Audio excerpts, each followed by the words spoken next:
रश्मि और अमर लॉकडाउन के चलते डेटिंग ऐप पर मिलते हैं। उसी बीच उनकी बॉन्डिंग बहुत अच्छी बन जाती है और दोनों एक दूसरे से प्यार करने लगते हैं। बस लॉकडाउन खत्म होते ही चटमंगी पट शादी। उससे पहले घर में बात तो कर लो। अरे माँ पापा कभी मना नहीं करेंगे। अमर की बात सुन रश्मि खुश हो जाती है। ऐसे ही दिन बीतते हैं और देखते ही देखते लॉकडाउन खुल जाता है, जिसके अगले ही दिन अमर अपने परिवार के साथ रिश्ता लेकर रश्मि के घर पहुंच जाता है। अभी लॉकडाउन खुला ही है और कोरोना तो खत्म भी नहीं हुआ, इसलिए ज्यादा कुछ ना करके अगले कुछ दिनों में छोटे फंक्शन के साथ शादी कर लेते हैं। अमर के पापा की बात पर सब सहमत हो जाते हैं। कुछ दिन बाद दोनों की शादी हो जाती है और रश्मि अपने ससुराल पहुंच जाती है। बेटा, शादी तो तूने अपनी मर्जी से कर ली, लेकिन बहू को बोल देना इस घर में हुक्म मेरा ही चलेगा, इसलिए अपना राज जमाने की कोशिश भी ना करें। माँ, रश्मि को यहाँ सिर्फ प्यार, आशीर्वाद और अपनापन चाहिए, पैसा या राज नहीं। बेटी की बात पर सास मुंह बनाए वहाँ से चली जाती है और अब वो हर रोज रश्मि को परेशान करना और ताने देना शुरू कर देती है। देखो, ये है आजकल की लड़की, इंटरनेट पर लड़कों से बातें करते हुए इन्हें शर्म भी नहीं आती, और यहाँ तो देखो कितनी सीधी सुशील बनकर दिखा रही है। मम्मी, शादी के रिश्ते वाले इंटरनेट ऐप से जब किसी को कोई दिक्कत नहीं है, फिर डेटिंग ऐप के जरिए मिलना किस तरह गलत हो सकता है? रश्मि की डेटिंग ऐप वाली बात सुन उसकी हैरान सास तुरंत तुनक कर पूरे घर को सिर पर उठा लेती है, जिसकी आवाज सुन अमर और उसके पापा भी वहाँ आ जाते हैं। हाय मेरी माता, इतना बड़ा झूठ! डेटिंग ऐप को इंटरनेट के जरिए मिली है बोलकर इस कलमुही को मेरे सर ला बिठा दिया। अरे नासपिटी, तुझे जरा भी शर्म नहीं आई? वहाँ न जाने कितने लड़कों से गुलगुलू करके तुझे मेरा ही लड़का मिला था फंसाने के लिए। माँ, मुझे तो समझ नहीं आ रहा क्या बोले जा रही हो। डेटिंग ऐप इस्तेमाल करना कोई अपराध नहीं है, और तुम रश्मि को ऐसा कैसे बोल सकती हो?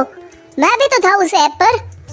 पहले उसके लिए माँ से झूठ बोला और अब लड़ाई कर रहा है।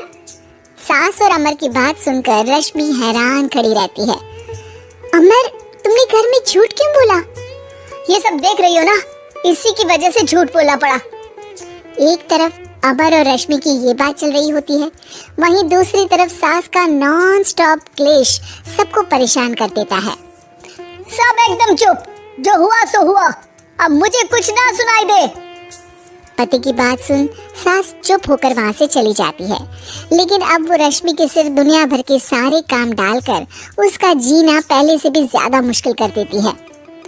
मम्मी, मैं आपका गुस्सा समझ सकती हूँ, आपको जो करना है कर लीजिए, मैं कभी कुछ नहीं बोलूंगी। उम्मीद है किसी दिन तो आपका गुस्सा शांत होगा और नफरत प्यार में बदलेगी। रश्मि की अच्छाई को उसका नाटक समझकर सास गुस्से के 7वें आसमान पर चढ़ जाती है और उसी शाम रश्मि को नीचा दिखाने के लिए अपनी सहेलियों को घर बुलाकर उसकी बुराइयां करने लगती है। अरे कौशल्या, क्या बताऊं, आजकल के बच्चे ना बहुत एडवांस हो गए हैं। पहले रिश्ते घर परिवार वाले सब देख परख के कराते थे, और अब ये लोग खुद न जाने कहां कहां मिलकर खुद ही सब कुछ पक्का करके हमें बता देते हैं। लड़की का कैसा दिन धर्म, कैसा ईमान, कैसा चरित्र कुछ नहीं पता, बस प्यार किया और घर लाकर बिठा देते हैं। अरे ऐसा क्यों बोलती हो? आजकल बच्चे अपने आप में बहुत समझदार हो गए हैं, और फिर पूरी जिंदगी तो उन दोनों को ही साथ निभानी है। अपनी पसंद से शादी कर भी ले तो क्या दिक्कत? तू ही देख ले, पहले इतना अच्छा बेटा और अब सोने पर सुहागे जैसी सर्वगुण संपन्न बहू। और पता है, अभी कुछ दिन पहले मेरी बेटी ने मुझे डेटिंग ऐप के बारे में बताया, जहाँ लड़का लड़की अपनी पसंद से अपने आप एक दूसरे को चुन लेते हैं, और फिर अगर सब सही रहता है तो बात आगे भी बढ़ जाती है। अरे इसमें इतना खुश होकर क्या बता रही हो? ये तो गलत है। न जाने कौन क्या है, कितना झूठ कितना सच है। अरे पर सोचो, जब तुम किसी के बताए रिश्ते को देखने जाते हो तो क्या एक ही बार देखने से सच झूठ का पता लगा सकती हो? जरूरी नहीं कि बच्चों का लिया फैसला हमेशा गलत हो। अरे बहुत बार हमसे भी तो गलत फैसले होते हैं ना। अच्छे बुरे लोग तो हर जगह मिल सकते हैं, फिर इसमें सिर्फ बच्चे ही गलत कैसे?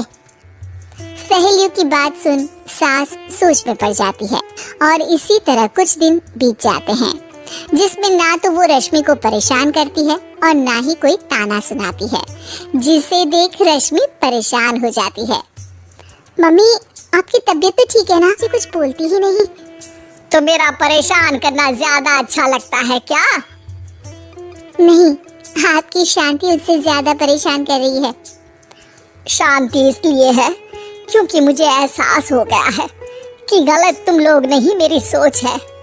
प्यार तो एक सुंदर एहसास और शादी खूबसूरत साथ है। अगर ये साथ सच्चा है तो कहीं पर भी किसी भी तरह जुड़ा हो उससे कोई फर्क नहीं पड़ता। आप कौन है? इतनी अच्छी बातें मेरी पत्नी तो नहीं बोल सकती। क्या आप भी?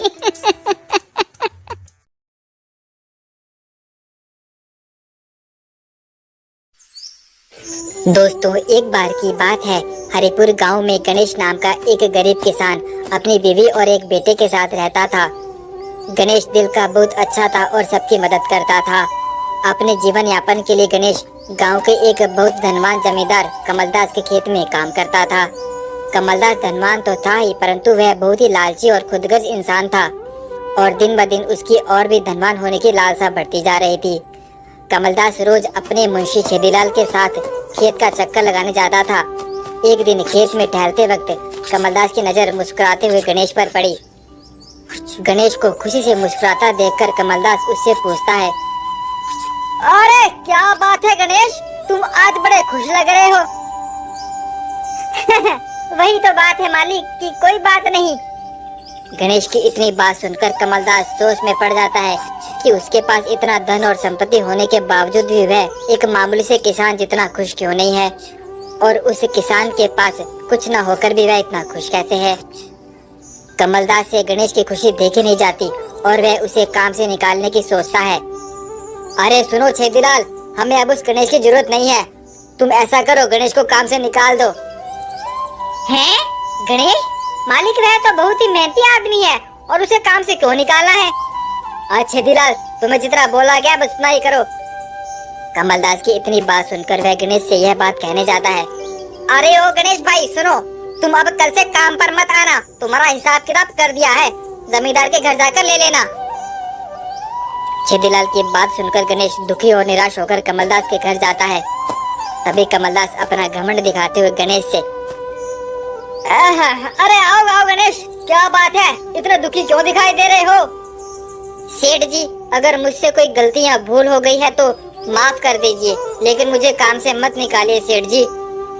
कमलदास गणेश की कोई भी बात नहीं सुनता और उसे सिर्फ एक छोटी सी थाली अनाज देकर वापस भेज देता है। गणेश भी बिना कुछ कहे निराश होकर वहाँ से निकल जाता है। तभी रास्ते में कुछ दूर चलने पर उसे एक गरीब बूढ़ा मिलता है। बेटा, मैं बहुत दिनों से भूखा हूँ, क्या तुम्हारे पास कुछ है? जी बाबा, मेरे पास तो अनाज की थैली है, आप चाहे तो इसे रख लीजिए। बेटा, क्या तुम्हें इस अनाज की जरूरत नहीं? बाबा, मैं तो एक किसान हूँ और लोगों की भूख मिटाना मेरा धर्म है, आप इसे रख लीजिए, मुझसे ज्यादा तो आपको इसकी जरूरत है। फिर गणेश वह अनाज की थाली बूढ़े बाबा को देकर वहाँ से चला जाता है। उस दिन गणेश भूखे पेट ही सो जाता है। रात को गणेश के सपने में वही बूढ़ा बाबा आता है और कहता है, गणेश गणेश, मैं तुम्हारी दयालुता और निस्वार्थ स्वभाव से बहुत खुश हुआ, इसीलिए मैं तुम्हें यह आशीर्वाद देता हूँ कि कल सुबह जब तुम उठोगे तो तुम्हारे आंगन में सोने की फसल होगी। जब गणेश सुबह नींद से उठता है और अपने घर का दरवाजा खोलता है तो वह चौंक जाता है, क्योंकि उसके घर के सामने सोने की फसल लहरा रही थी। सभी गांव वालों में इस बात की चर्चा होने लगती है। जैसे यह बात कमलदास के कानों में पड़ती है तो वह जोर जोर से हंसने लगता है। अरे क्या मजाक है, सपना और सोने की फसल। ऐसा भी कभी होता है भला? बकवास है, सब बकवास है। अरे मालिक, यह मजाक नहीं है, सच्चाई है। गणेश को किसी बूढ़े साधु ने सपने में यह वरदान दिया था। क्या सच में? तो फिर चलो हम भी उस बूढ़े साधु को ढूंढते हैं। कमलदास और छेदीलाल दोनों उस बूढ़े साधु की तलाश में निकल जाते हैं। तभी उन्हें रास्ते में वह गरीब बूढ़ा मिलता है।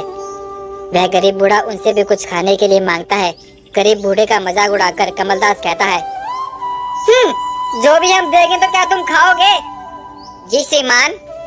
तो फिर ये लो, इस पत्थर को ही खा लो। बूढ़े का मजाक उड़ाकर वह दोनों वहाँ से चले जाते हैं। रात होते ही कमलदास के सपने में भी वही बूढ़ा बाबा आता है। कमलदास, अरे ओ कमलदास, गरीब को परेशान कर मजे लेने वाले तुम्हारे से लालची और पत्थर इंसान को मैं यह श्राप देता हूँ कि तुम्हारा सारा खेत और जमीन पत्थरों में बदल जाएगी। फिर जब सुबह होने पर कमलदास अपने घर का दरवाजा खोलता है तो उसके पसीने छूट जाते हैं। उसकी पूरी जमीन और खेत पत्थरों में बदल चुके थे। पत्थर पत्थर, अरे यह क्या हो गया? हर तरफ पत्थर ही पत्थर। हे भगवान, मेरा खेत, मेरा धन सब पत्थर हो गया। हे भगवान। और यह सब देखकर वह बहुत रोने लगता है। तो दोस्तों, हमें कभी भी किसी गरीब व्यक्ति और उसकी बुरी हालत का मजाक नहीं उड़ाना चाहिए।